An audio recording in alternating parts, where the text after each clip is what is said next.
Welcome to Clearing the Clutter Inside and Out with Julie Coraccio. Every Tuesday at 1 p.m., hear easy to implement tips on decluttering all areas of your life: physical, mental, emotional, spiritual, and energetic. Learn how to release clutter and get organized to create the life you choose, deserve, and desire. An award-winning professional organizer and coach, Julie is passionate about supporting people in clearing clutter so they can share their gifts with the world and live a more joyful and fulfilling life. Hey everyone, today we are going to be talking about extreme clutter. What truly is extreme clutter? Can you have one room that's cram-packed that's extreme clutter, or does it have to be an entire home? What does it mean when you have a lot of clutter? We're going to talk about that and much, much more today. All right, I'm going to tell you about today's guest. Rachel Seavey is a professional organizer with a passion for helping those with hoarding disorder and chronic disorganization. In her work as a professional organizer, she helps others shed their emotional and physical clutter, regaining control of their environment and working toward the life they want. Rachel enhances her organizing sessions with the power of affirmations and aromatherapy. She enjoys creating a relaxing ambiance in the midst of chaos and clearing spaces of stagnant energy once the physical clutter has been removed. Rachel is a single mom to a 7-year-old wonder and loves her 2 dogs and bearded dragon. Welcome, Rachel. Hey, Julie. Thanks for having me on the show. Well, I'm excited because I know I'm going to be learning a lot today. I don't work with hoarders, and so I'm always curious and want to learn more. Tell me, what do you mean by extreme clutter? Extreme clutter is when you have areas of the home that you cannot access, rooms that you can't get into, possibly for years, sometimes longer than that, decades, and rooms just aren't able to be used for what they're intended to be. Meals aren't being prepared, bathrooms aren't being used. It gets pretty makeshift sometimes when there's extreme clutter. So would you consider, because to me, as you're talking, what pops into my head or maybe the attic. I have friends who are like, I don't know what to do with it. My hairdresser says this all the time. I just put it up in the attic and don't deal with it. And so her attic is crammed full, but the rest of the house is fine. Absolutely. You can have extreme clutter in one area only. But if you're not able to use that room and walk through the space and be able to move through the space or have any sort of emergency vehicles or stretchers come through, then you should really clear it out because it is pretty extreme. So I'm going to guess that now that I understand the correct definition of extreme clutter, it's probably more common than we think. It really is. It really is. Now, would you consider extreme clutter the same as hoarding? Can you, if you're a hoarder, do you have extreme clutter? But if you have extreme clutter, are you a hoarder? Well, if you're a hoarder, you do have extreme clutter. But if you have extreme clutter, you could also not be a hoarder. Sometimes extreme clutter is because somebody has become physically or mentally unable to do tasks of taking care of themselves and their pets and their homes. And so extreme clutter happens because they can't even move the boxes or put their groceries away or take out their trash. A lot of the times I work with senior citizens who have dementia or Parkinson's or something on set that's going on that maybe nobody else knows about. And it's a while before friends and family go into their homes and see just how extremely cluttered it is. Okay, so that's interesting because I would think I had a grandmother that had Alzheimer's, and that wasn't her issue, but I saw other things that happened to her, and she just wasn't able to take care of herself. I work with that a lot, and a lot of the times people don't even ask for help. Either they don't know how dangerous their situation is, or they're just embarrassed, or they don't want to ask people and be a burden on their friends and family. So they start making use of rooms in different ways. I have a lot of clients that don't have working bathrooms.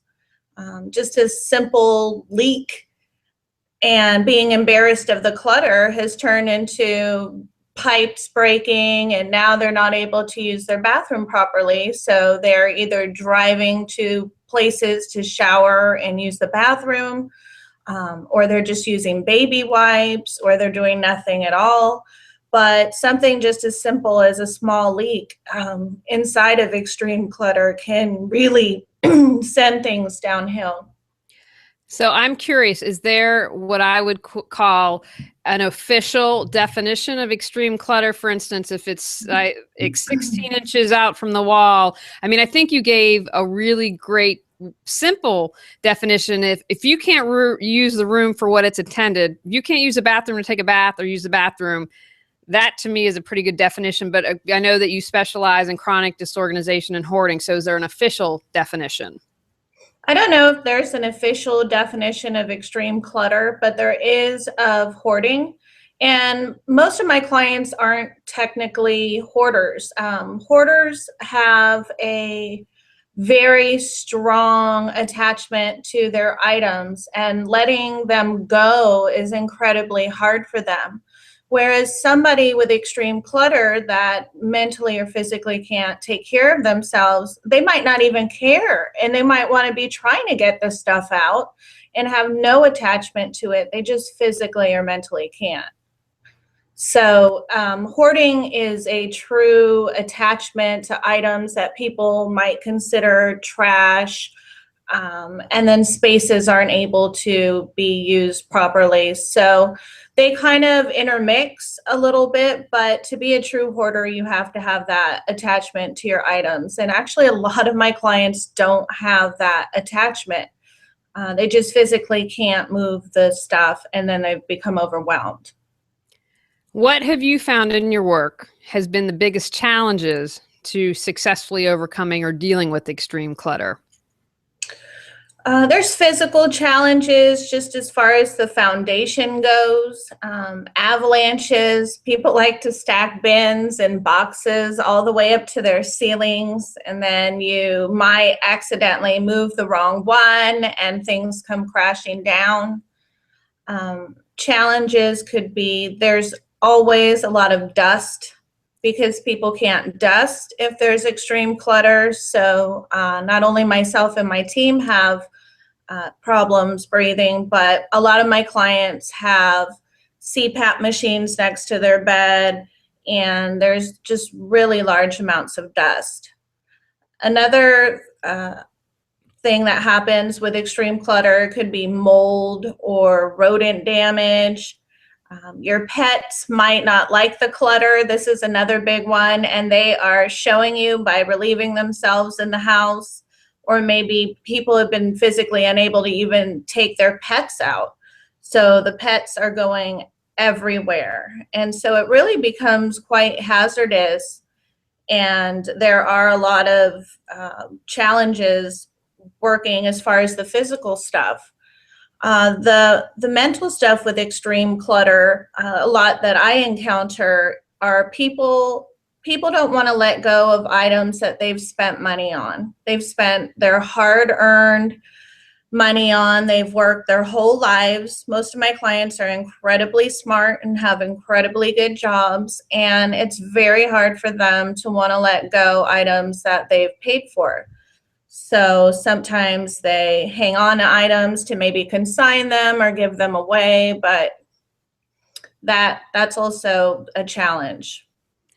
Excellent. Well, unfortunately, we have our cat Joey who poops outside the litter box, and we don't have clutter. I think we're working on it. We're working on it. Now, I'm curious. I know with hoarders, again, I don't work with hoarders, and you do, because I know you need specialized training with that. Are there any no-nos when working with someone who has extreme clutter?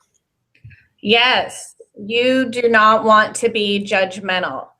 And facial expressions, muttering under your breath, anything. If you see your friend or family member suffering, the last thing you need to do is be judgmental and hurt their feelings. They already feel really bad inside, whether they're showing you or not. They feel terrible inside.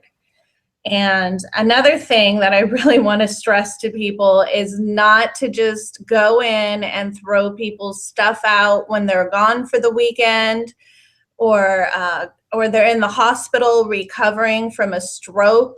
It is not a good idea to go in and throw all of their stuff away. It is a good idea to remediate safety and make sure that there's no safety issues, but it is not okay to just throw away people's stuff. That will really stress them out and make their conditions worse. Soothe your soul with our customized aromatherapy blends designed to support you in clearing clutter. Our unique blends include space clearing, Zen mind, serenity, awareness, natural awakening, loving kindness, gratitude, forgiveness, blissful balance, and present time. Which will become your favorite? Learn more at reawakenyourbrilliance.com. Now, can you offer us any tips to prepare to deal with extreme clutter? If someone is listening saying, okay, I'm going to try to help my mother-in-law who has starting to have dementia, what would you say? What tips would you give?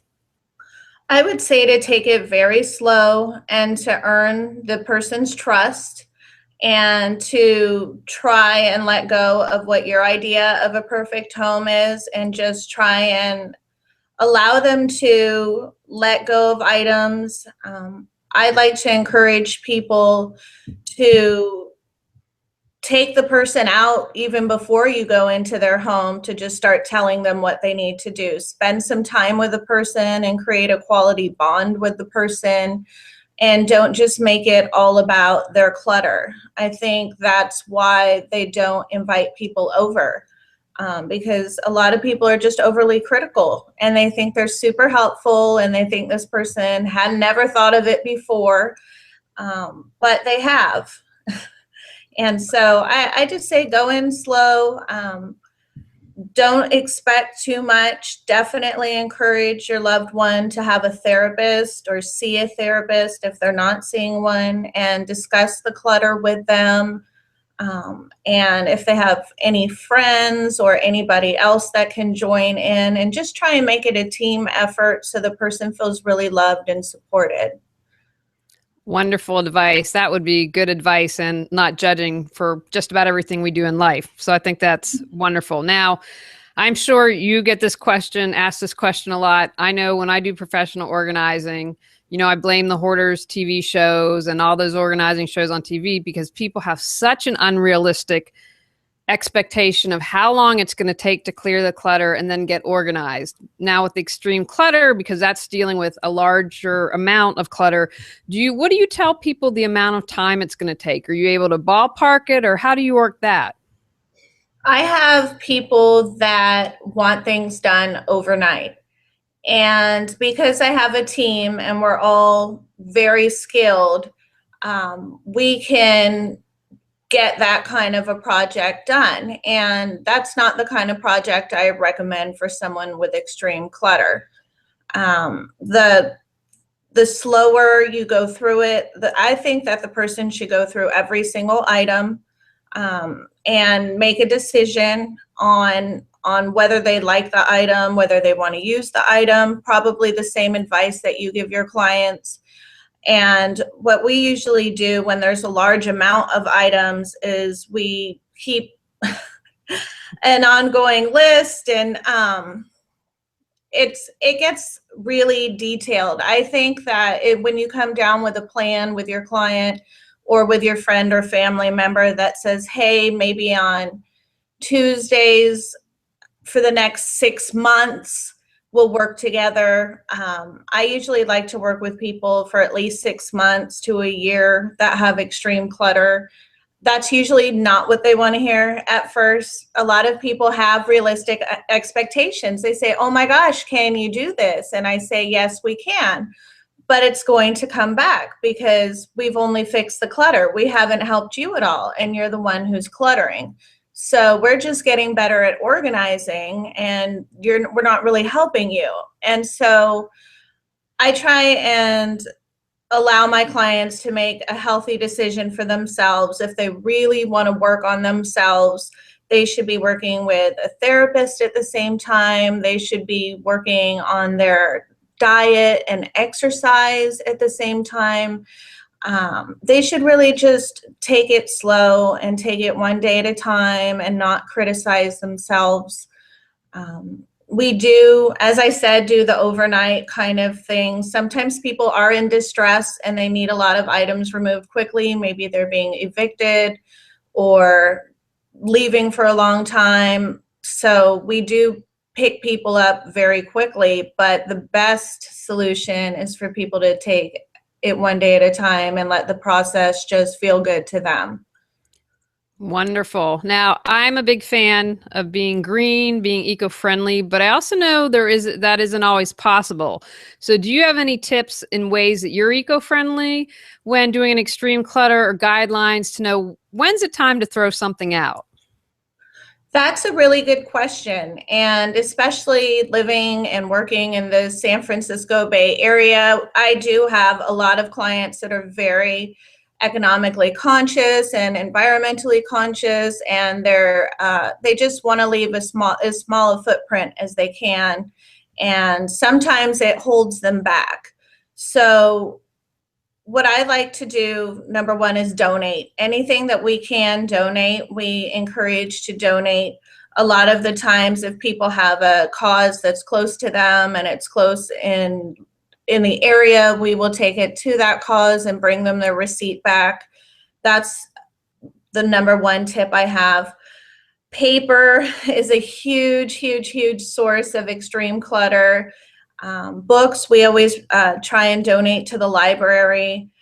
Magazines and junk mail, you can easily recycle. And we just pull up their recycling bin to where we're going through the mail and just fill it up. And that's actually what I encourage people to do while they're going through their mail themselves, is to recycle anything that doesn't have any personal information. And it's amazing how much recycling you can come up with when there's an extreme clutter situation.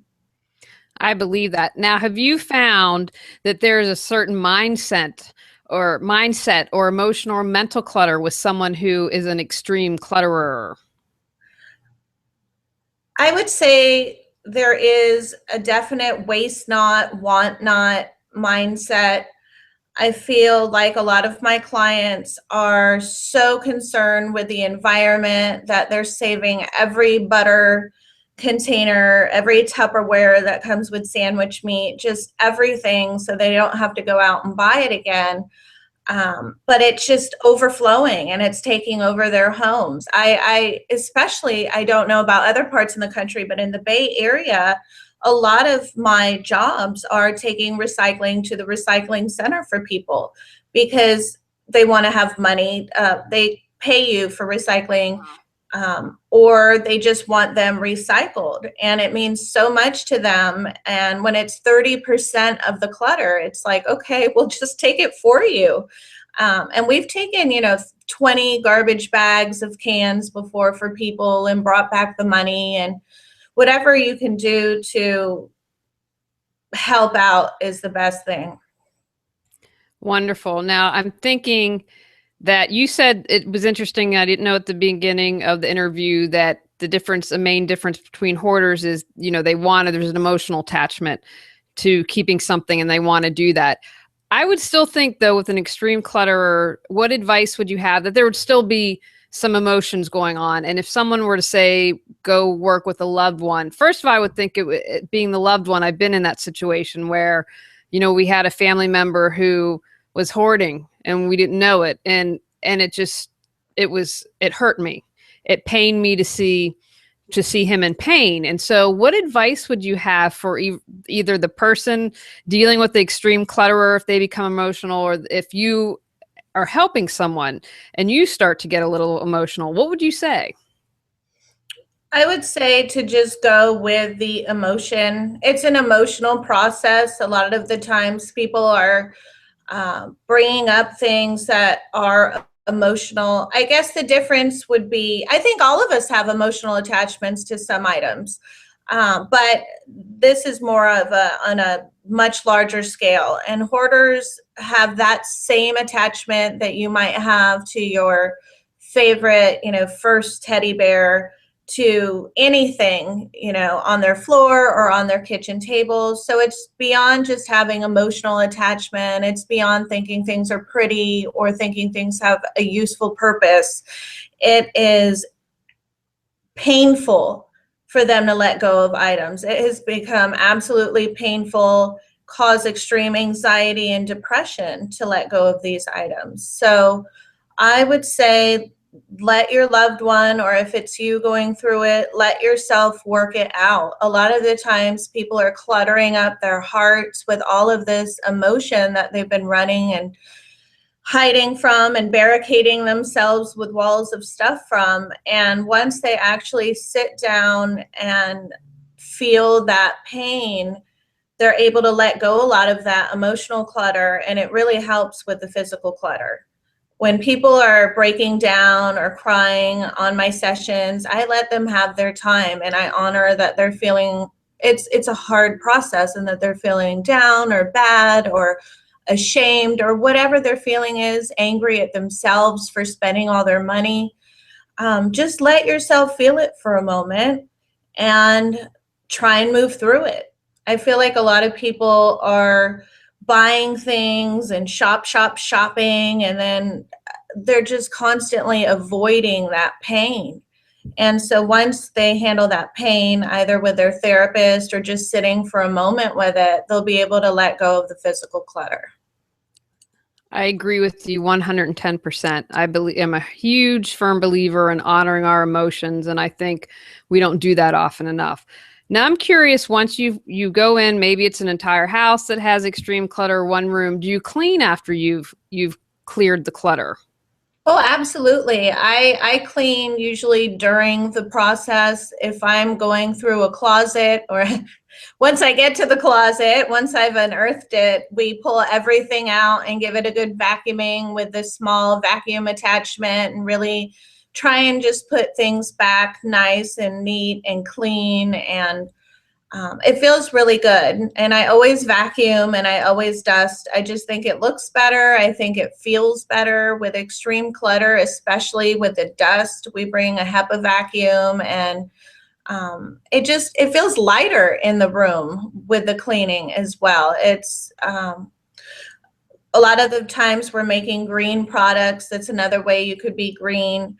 I have clients that have allergies, probably from their dust, but they want me to use organic products. And so we use a lot of fresh lemon and vinegar and vodka sometimes. And it brings a nice aroma. A lot of the times I use maybe a spritz of essential oil and spritz around the room. I love to use citrus scents to kind of boost up everybody's energy during the session. So I really like cleaning and using aroma throughout my session. It really adds an extra oomph to the whole thing. Soothe your soul with our customized aromatherapy blends designed to support you in clearing clutter.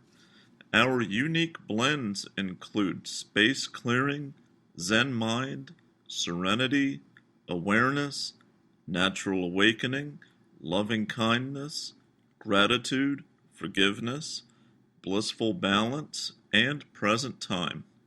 Which will become your favorite? Learn more at reawakenyourbrilliance.com. I actually interviewed Rachel. You can go to the Clearing the Clutter Inside Out podcast, and we did a podcast on aromatherapy.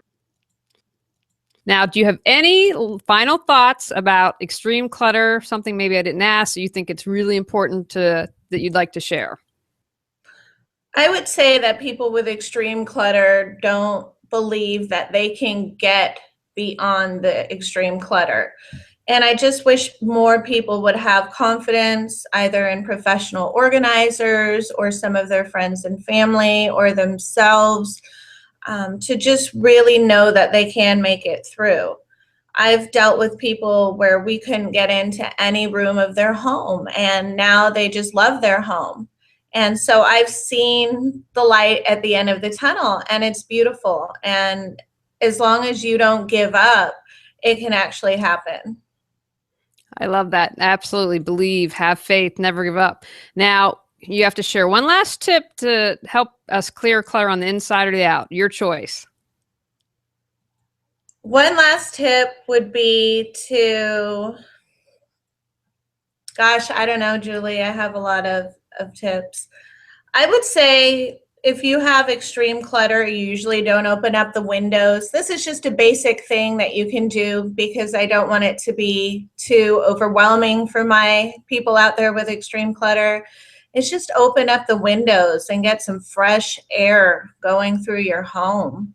I can't believe how many windows that I've personally opened that haven't been open in 10 or 20 years. And if you don't want anyone to see in your home, do it late at night, just for a little while. It's just so stagnant, and the energy becomes so stagnant in the home. Just opening up the windows and getting a little bit of crosswind in there can really help move some stuff out of there. I love that. There's nothing like a fresh breeze to change the energy of where you are, and it can make a huge difference. It really can. It really can. And I also tell people that when they're decluttering, always make sure you have water and any sort of heating pad or ibuprofen or whatever you need. It sounds really basic, and people always blow me off when I tell them. But the next day they go, oh my gosh, I should have listened to you, because extreme clutter is heavy and you're bending and lifting and sorting and twisting, and you could really be sore the next day if you don't take good care of yourself. Excellent tip. Now, Rachel, I know you're going to be joining us in the land of podcasting. So please tell people about that, your website, any other good stuff that you'd like to share with people. I am super excited about my podcast. It's going to be giving information and tips and hacks for people with extreme clutter, people who hoard, people who just shop a lot and don't know why. It's going to include interviews with experts. I have clients now that want to be interviewed. And I just think it's going to be really awesome. I think it'll help people understand that there are a lot of people out there suffering with clutter. And it doesn't even have to be an entire room full of clutter. It could just be extreme to you. Sometimes people's levels of extreme are completely different. Some people are completely overwhelmed with just a small amount of items. So it's really geared to people who are overwhelmed with clutter. My website has all of my services on there, where I offer consultations with clients in home. I travel, I do Skype, or I can do Google Hangouts, whatever's good for people. And I also counsel and consult with friends and family members of people who have loved ones who hoard, because the majority of people that call me are actually friends and family. And so I try and help them come up with a good plan for their loved ones so that they can help in the best possible way. So Rachel, Hoarganize, which is your podcast, it will have a link on your website, which is collectorcare.com. That is correct. Hoarganize, and it'll be on collectorcare.com. That's a hard one. Hoarganize. I haven't quite gotten that down, but you have links, and on collectorcare.com, people will be able to find out how to access it and listen. Oh, absolutely. Definitely. Well, thank you. This was extremely informative. I wish that I would have known you a couple years ago, because again, I don't work with extreme clutter or hoarders, and we needed a family member that needed some help. So I'm excited, because unfortunately it wasn't handled properly. So I know that it's going to come up again, that you would be a great resource, because you're someone I would have contacted and said, okay, I need a game plan. Give me some guidelines here to be able to do it. So I think that's a wonderful service that you offer. Thank you. All right, everyone. Thanks to Rachel. You got some good information today on extreme clutter. So go out, clear some clutter to create the life you choose, deserve, and desire. Thanks for listening to Clearing the Clutter Inside and Out. Sign up for our newsletter and receive a free copy of our 10 clutter-free living tips. Ready to create the life you choose, deserve, and desire? Learn about Julie's services, including coaching, classes, affirmations, aromatherapy, and her unique How to Declutter Your Life course and more at reawakenyourbrilliance.com. Don't forget to subscribe and join us next Tuesday at 1 p.m. Remember, the journey of 1,000 miles begins with one step.